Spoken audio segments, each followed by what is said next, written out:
Well, thank you for coming today. Am I coming through, Jose? Good, okay. Today I was going to talk from this book. These are from lectures by Blanche Hartman. Her Buddhist name is Zenkai Blanche Hartman. And she was a priest at the San Francisco Zen Center. And I knew her and her husband and one of their daughters when I was out there years ago. And I thought very highly of all of them. And Blanche was a very special person. And I think that she has some very excellent teachings here that I'd like to present to you. She and her husband died in 2011, and she died, I think, a couple of years ago. And but for a long time, she was a very active and helpful member at the San Francisco Zen Center and their branches at Green Gulch Farm in Marin County and Tassajara, the monastery near Carmel Valley. So I got a chance to meet them, and I was very impressed with them and their family.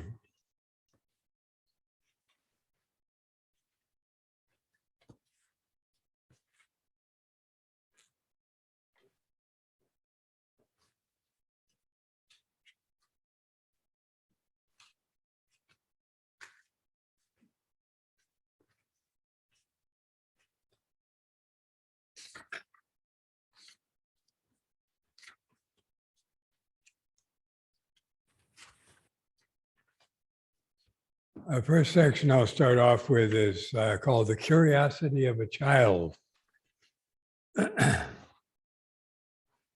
She says, beginner's mind is Zen practice in action. Most of you have probably heard of the book Zen Mind, Beginner's Mind by Shunryu Suzuki. And this is a beginner's mind that he was talking about in that book. So beginner's mind is Zen practice in action. It is the mind that is innocent of preconceptions and expectations, judgments, and prejudices. Beginner's mind is just present to explore and observe and see things as they are. I think of beginner's mind as the mind that faces life like a small child, full of curiosity and wonder and amazement. Just wondering, what is this? I wonder what that is. I wonder what this means. Without approaching things with a fixed point of view or a prior judgment, just asking, what is this? She tells about having lunch with a small child and his toddler, and he saw a spoon on the table and he picked it up and he put it in his mouth.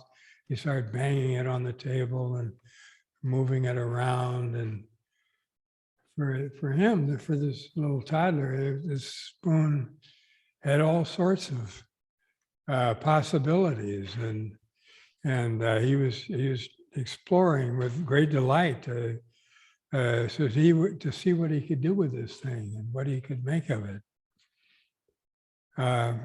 She compares that to how we as adults might see it. You and I would see it and say it's a spoon, it sits on a table, it's for eating soup and cereal. You know, this way we would see it is, how an experienced person would see it. But it doesn't have all the possibilities that the toddler finds in it. For the toddler, it's a wide open opportunity to see what just this is. Watching this child, you can see the innocence of what is it? What is just this? Can we look at our lives in such a way? Can we look at all of the aspects of our lives with this mind just open to seeing what is there to see. I don't know about you, but I have a hard time doing that. And I do too. It's, these deeply rooted preconceptions we really believe them, and they're deeply rooted in our minds. So it's, we need to see beyond the deeply rooted preconceptions we have and really see things as they are.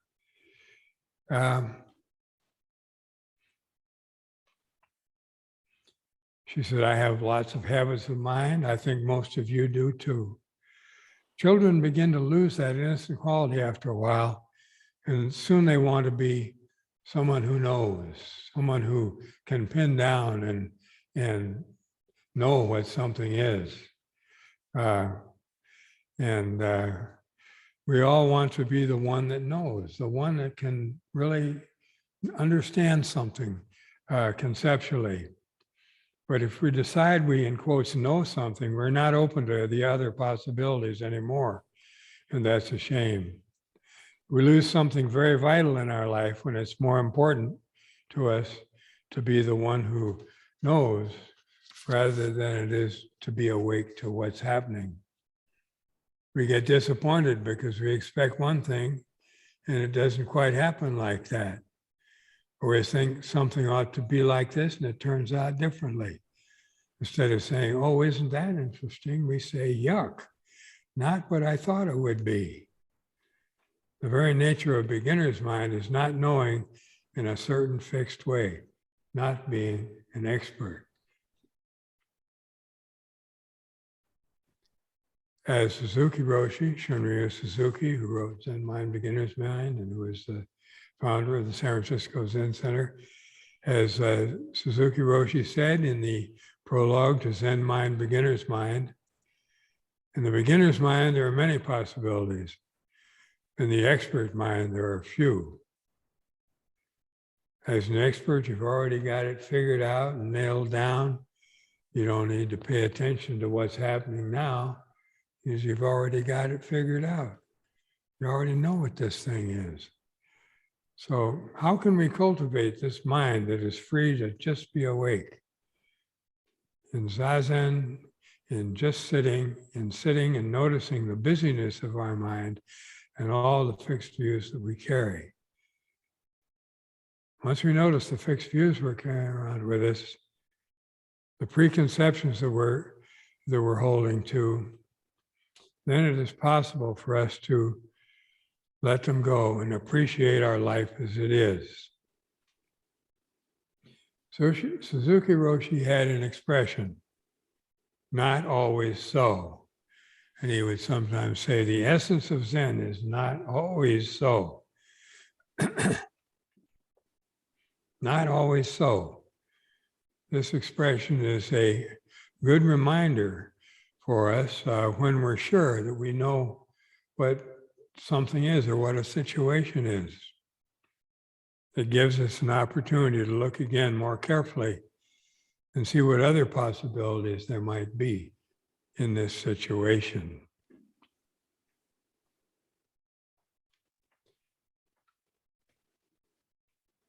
Here she's talking about the habitual state of mind. She says, I don't know about you, but when I started to sit, I began to see how many fixed ideas and fixed views I had. How much judgment was ready, right, on the tip of my tongue. How much expectation, how much preconception I was carrying around with me all the time, and how much it got in the way of actually noticing what was happening. I don't want to tell you that after years of Zen practice, I'm finally free of all that, but at least I notice it sooner, and sometimes I don't get caught up in believing it. First, before you can let go of preconceptions and expectations and prejudices, you have to notice them. Otherwise, they're just carrying on unconsciously and affecting everything you do. But as you sit, you begin to notice the really persistent ones. And not just in sitting, in our everyday lives, we can notice these preconceived ideas that are continually coming up. they come up again and again and again. Old habits die hard. These old habits of interpreting reality and responding to situations come up again and again. And we might say, oh my gosh, when we see some recurring preconception come up. Oh my gosh, you again. Didn't I just deal with you yesterday? And again and again and again. Pretty soon, you can't take them as seriously as you did before. They just keep popping up and popping up and popping up. And after a while, you become really familiar with them. And you can't get so buried under something once you realize that it's just a habitual state of mind that doesn't have much to do with what's right in front of you here and now.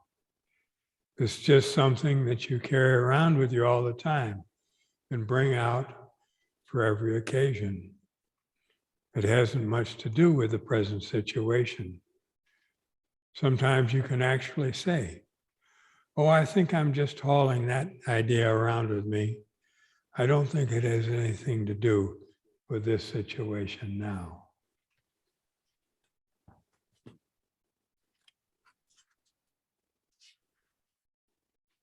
This section is called How Amazing the World Is. And she mentions a poem by the great poet Mary Oliver, and the poem is When Death Comes. In this poem, When Death Comes, Mary Oliver has a few lines that say, when it's over, I want to say, all my life I was a bride married to amazement. I was the bridegroom taking the world into my arms. And then Blanche goes on to say, this is beginner's mind. I've been a bride married to amazement.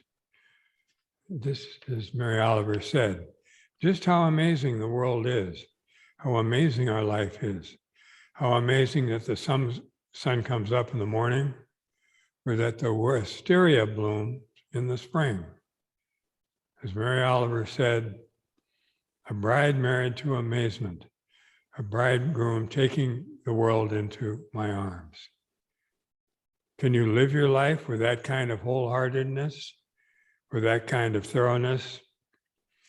This is the beginner's mind that Suzuki Roshi is pointing to and is encouraging us to cultivate.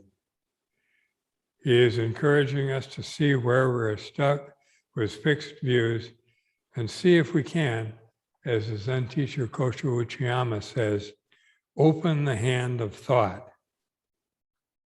Just let the fixed view go. This is our effort. This is our work.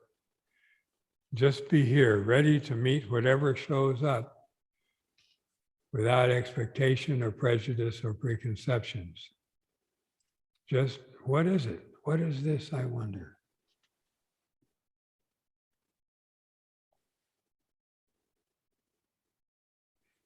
Next section she calls open mind. You must approach everything with beginner's mind, with an open mind. The mind that is questioning and looking and listening and hearing and seeing and feeling and smelling without prejudgment, without preconception, without fixed views. Open, ready to see what is right here. Open, ready to see what is this, and ready to let it flower, ready to let it bloom in the world. When I first had Zazen instruction with Dainin Katagiri Roshi, Steve's my teacher, he said, we sit to settle the self on the self and let the flower of life force bloom. He used to say that a lot when I first met him, and he had a picture of a flower that framed in his living room, and underneath the picture it was written, settle the self on the self and let the flower be life force bloom.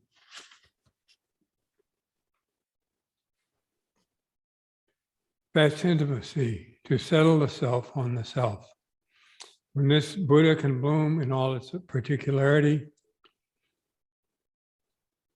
as you being totally you, that's to settle the self on the self and let the flower of your life force bloom. Suzuki Roshi used to say, when you are you, Zen is Zen. But what is this? Who is this? Will the authentic, in quotes, you please come forward and bloom? How will we open up this authentic, in quotes, you in the midst of all the accumulated fixed views that we carry about? We just have to notice these fixed views and let them go and let them go and let them go and let them go. The next section is called Not Chasing After the Past or the Future. Why would you need to have instruction in just sitting zazen? And she says, because just sitting zazen doesn't mean merely sitting. It means completely sitting, not doing anything else, just sitting. I don't know if you've noticed, probably you have, but when you sit down intending to just sit, there are a lot of things going on. I think we don't really notice how active our mind is until we sit still with the intention of not deliberately thinking. Even though we are not deliberately thinking, a lot of thinking is going on. At least that is my experience. I had no idea how completely, incessantly, busily active my mind was until I sat down with the intention of just being still and just being quiet and not grasping the thoughts that came along. I was astounded at how busy my mind was when I first began sitting zazen. I was just amazed at how many thoughts would come up and how much useless mental trash would come up. It was astonishing to me. Old TV and radio jingles and rock and roll lyrics, and I was thinking this isn't what I was thinking Zazen would be, but all sorts of mental trash comes up, all sorts of things we don't really need. It's very interesting to watch this.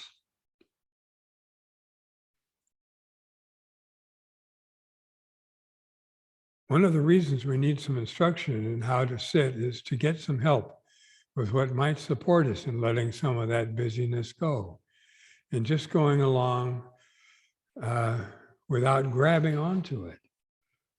This is a thing, we grab onto the things that pop up and get attached to the ideas and fixate on that wonderful rock and roll song we used to like back in high school. And it keeps running through our minds and hearing these old commercials that we don't want to hear. It's amazing how all this stuff goes on. And we get caught by it.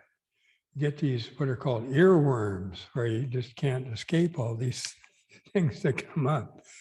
But in Zen practice, as much as possible, just pay attention to posture and breath, and paying attention to what's happening right here and right now. Most of the stuff that's going on in our mind is not about what's happening right here and right now. Just check it out sometime and see. Most of the stuff that is going on in our mind is either chasing after the past or chasing after the future, or worrying about the future and regretting and rehashing the past incessantly, figuring out who to blame for all of our difficulties. It takes us a long time to realize there's no one to blame and to just be here. There's no blame. It's just what's happening. We so easily get caught by what comes up in our mind and believe it and get fixated on it. And we don't need to do that. But old habits die hard. We've been doing this for a long time. So as much as possible, try to let go, as she said previously. And just be aware here and now to what's happening here and now.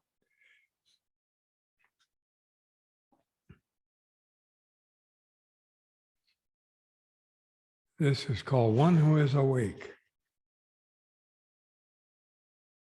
Now, this Buddha nature that we talk about is not something mysterious or arcane. Buddha just means awake, one who is awake. So we find out how to align ourselves, how to be awake, and to align ourselves with our true intention, with our true being, with the wisdom and compassion that is already inherent in each being, including you, including me. You are not the one single exception to the fact that all beings are Buddha. You are not that exceptional, she says.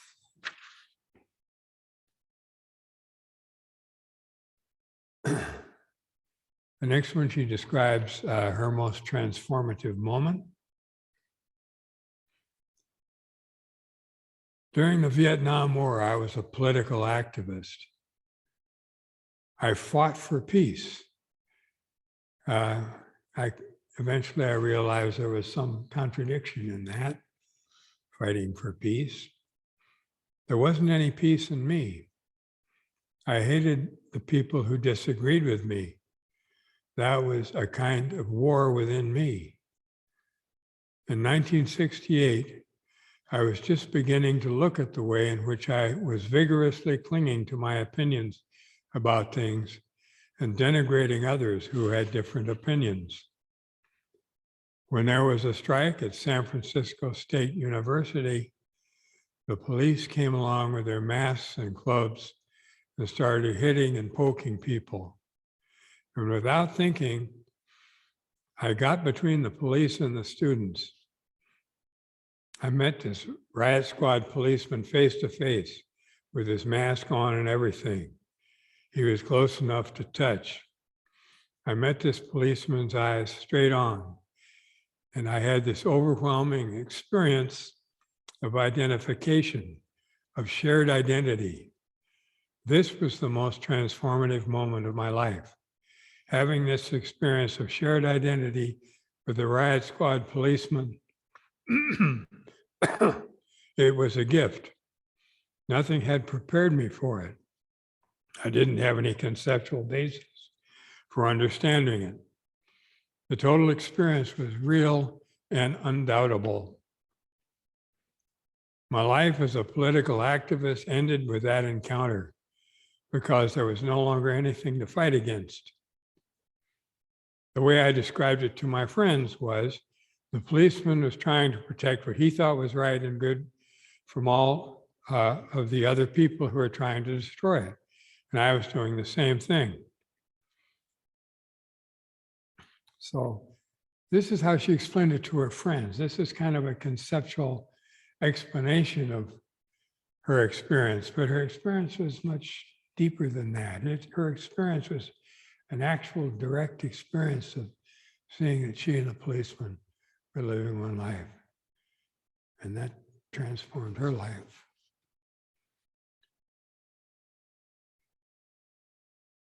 And she goes on to say, since I had no basis for understanding the experience of shared identity with someone whom I had considered completely other, that is, the riot squad policeman, and because the experience had been so real and so powerful, I began to search for someone who would understand it. How could a riot squad policeman and I be identical?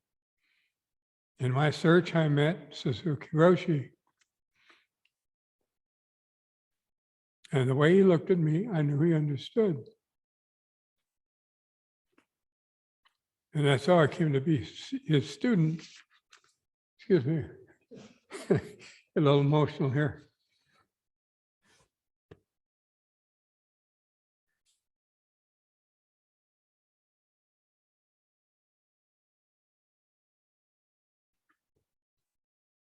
The next section is called There's Nothing Missing. All the teachers I know have emphasized that we practice for the sake of practice, just to practice and actualize our intrinsic Buddha nature for the benefit of all beings. There's nothing we need to get that is not already right here, right now, in this very body and mind as it is. To seek for something other than just this implies that something is missing, that we are not complete sometime, that we are not complete somehow. The first time I heard Suzuki Roshi speak, he said, "You are perfect just as you are." I thought, he doesn't know me. I'm new here. If he knew me, he wouldn't say that about me. But again and again, he would keep pointing in that direction, saying, "You have everything you need. You are already complete. Just to be alive is enough." I finally had to assume that I was not the sole exception to these assertions, but I was still dubious. And as I continued to practice and to talk with other students of the Buddha Dharma, I found that many people share the conditioning that leads us to think that there's something wrong with this.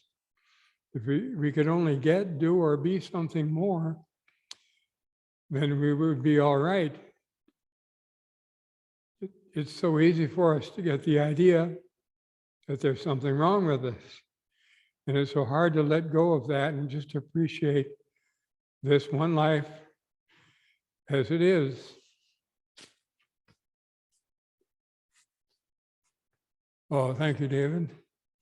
I think I'll be okay, but thank you.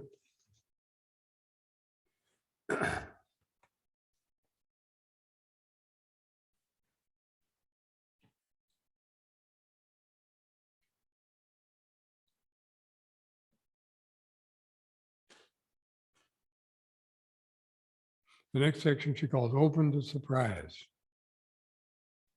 Whatever it is that we cling to, whatever it is that we attach to, we need to let it go, to let our life throw through our hands like a river and not try to grab it and not try to grab some piece of it and hold on to it, just to be present with it and to find out how to express our vow in this moment, in this circumstance, right now, where we are, instead of trying to figure out how to make it the way we want it to be so that it will be as we always dreamed of it.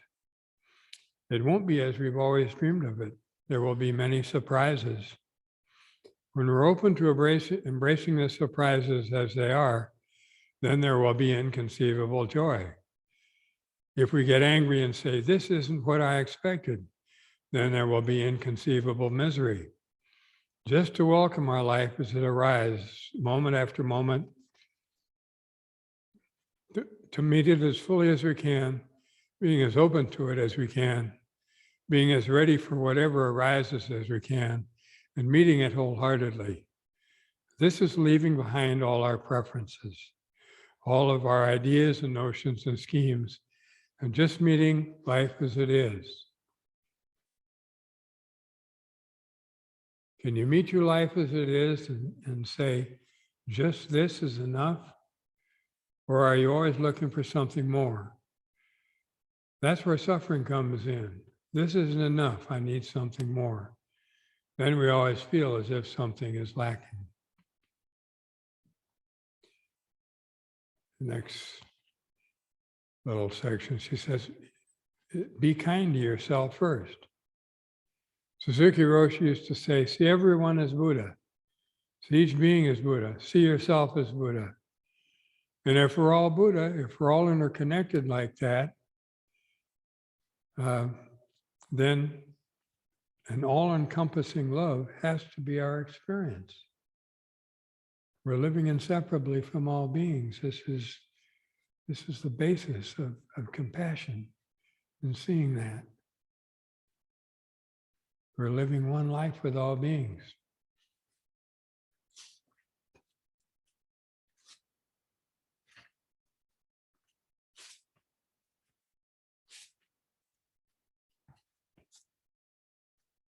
Next section, she says, just being alive is enough. In 1989, I had a heart attack. As I was leaving the hospital, I stepped out into the sunshine and I had this sudden realization. Wow, I'm alive. I could be dead. Wow, the rest of my life is just a gift. And then I thought, oh, it has always been. From the very beginning, nobody owed me this life. It was just given to me. Wow. And in that moment of waking up, I found what a wonderful, rich feeling it is to be grateful to be alive, just right now, right here, all the time. I don't have to have anything more special than knowing that just to be alive is enough. So living this life of gratitude has really changed my life.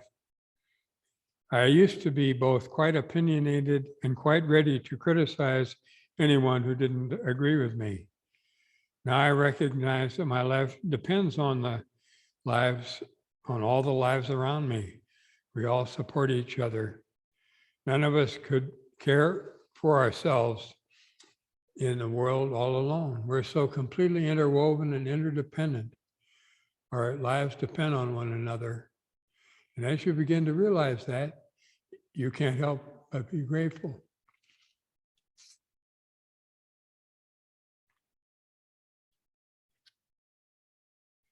Along with the responsibility, the next one's called responsibility for the gift of life.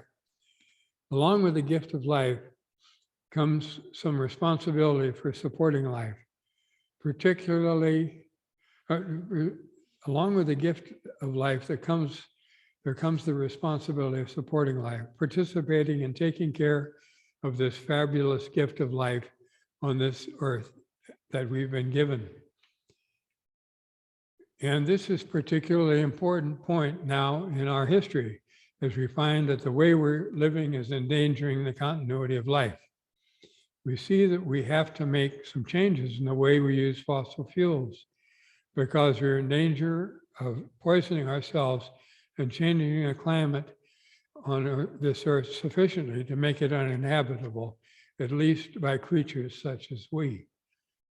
Maybe some creatures who are more adaptable will take over. Maybe the cockroaches are said to be very adaptable. Maybe they will rule the earth someday.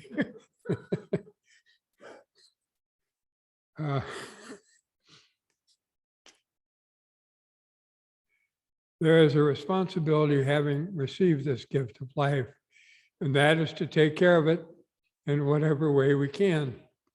I heard this quote some time ago. Ours is not the task of fixing the entire world at once, but of stretching out to mend the part of the world that is within our reach. So we find out where we can make whatever contribution we can to take care of the earth and the other beings with whom we share it.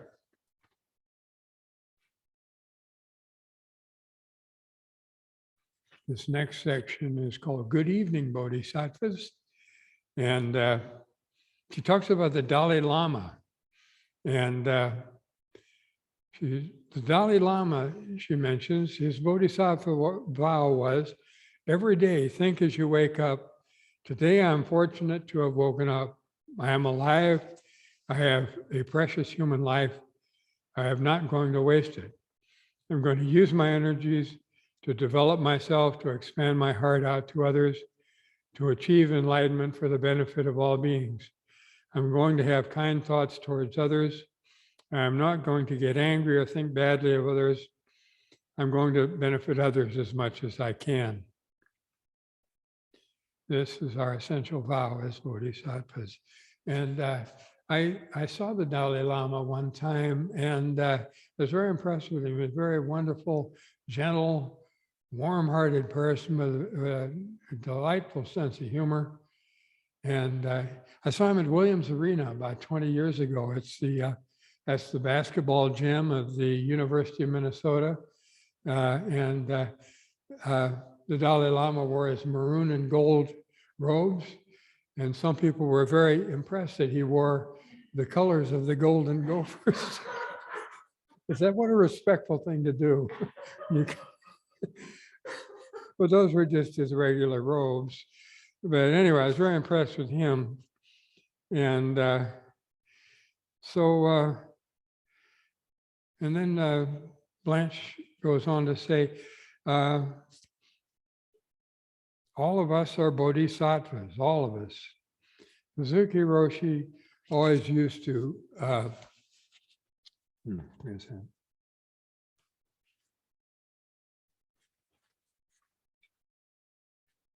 Suzuki Roshi always used to begin his talks with, "Good evening, bodhisattvas." And that's what we're here for, to be awake beings. And awake beings are awake to the deep connection we have to everything, we have with everything and with all living beings. We are all this one life, so we need to take care of that life with wholeheartedness. I think I'm near the end here.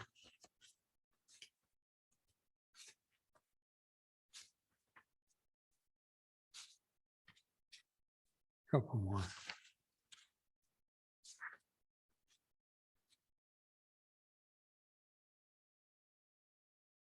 This one is called, "We are identical to everyone and everything. Wherever you are one with the clouds and one with the sun and the stars that you see. You are still one with everything. That is more than I can say and more true than you can hear." You can't completely say it, and we can't hear it by grasping it conceptually. We just have to directly experience this. This is, and Blanche says, I was kind of taken by that quote. It caught my attention, that we are one with everything. Many of you have heard such a thing. In fact, in my own experience, I had never heard anything about being one with everything until one day in the midst of a very intense situation, I had the experience of all the boundaries dropping away and of being identical with the person in front of me, the police officer. And as all the boundaries dropped away, I felt identical with everything. I felt it kind of expanding to include the universe. And I thought, what's that? That's the way it is, but who knows about it? What was that? That question is actually what motivated me to find someone who could tell me what happened in that moment when all boundaries disappeared and I felt identical at one with everything. And in searching around, I was very fortunate. I met Suzuki Roshi and I went for Zazen instruction on Friday afternoon, July 3rd, 1969. I started sitting every day after that. There was just something about it. I felt I need to do this, and he knows what I need to do. This being one with everything is the way we actually exist in the world, but we most often don't notice it.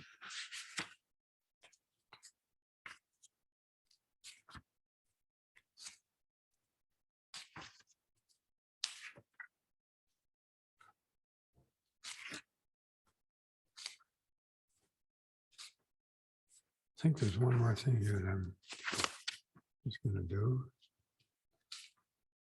Oh, this is it. This, she talks about receiving Zazen instruction from Katagiri Roshi many, many years ago. And in this Zazen instruction, he said, as he frequently did back in those days,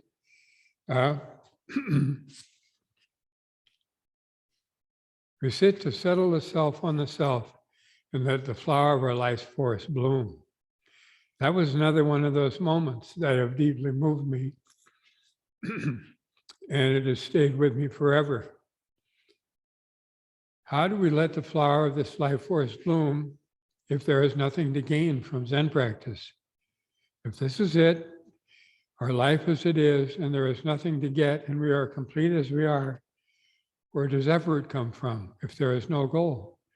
What's the purpose of it if there's no goal?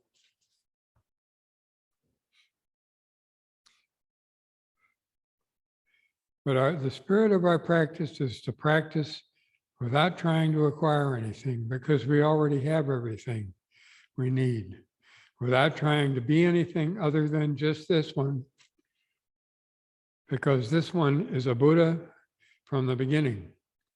We practice to express and realize and settle on the suchness of this one, so that it can manifest in whatever activity we undertake, so that our oneness with all beings becomes evident. We can do it. We can make it happen. Can we do this? Just sit and be willing to be here as this one, just this one here and now, and allow what arises to come out. Be willing to be just this one here and now. Okay. Well, I think that's everything. I got a little carried away more emotionally, a few points there, but and I can't reach my handkerchief in my pocket because I got the sound system right here. I don't want to knock it on the floor. So anyway, I'll just, do you have any questions about this? Somebody's asking what is the title of the book? Oh, the book is called Seeds for a Boundless Life. Seeds for a Boundless Life. Zen Teachings from the Heart is the subtitle of it. And by Zenkai Blanche Hartman. Zenkai is her Buddhist name. Means inconceivable joy. And there's a nice picture of her on the cover.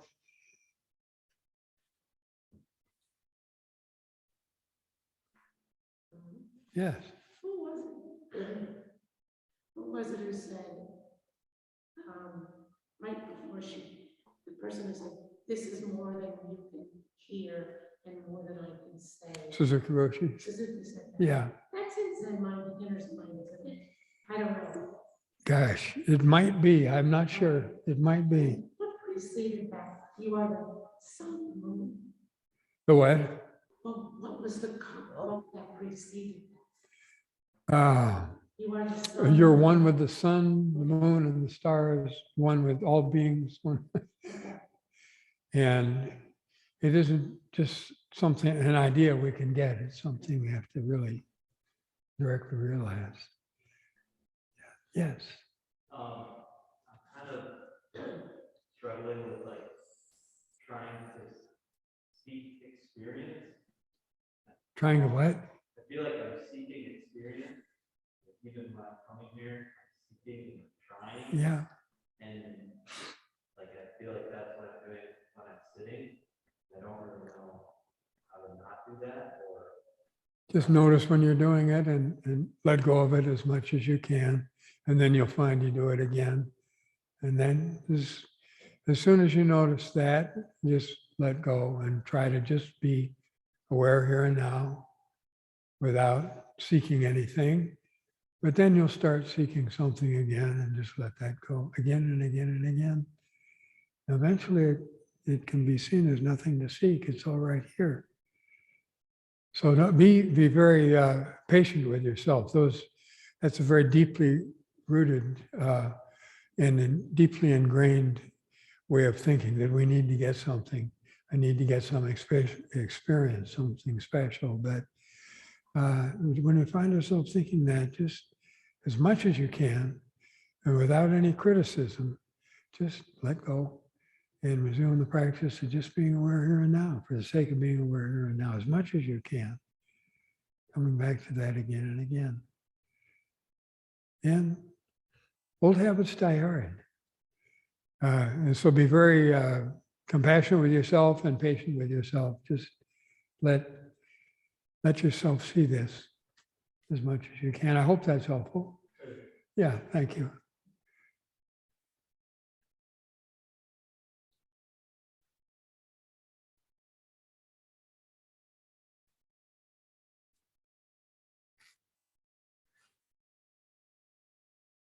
Well, thank you very much for coming today.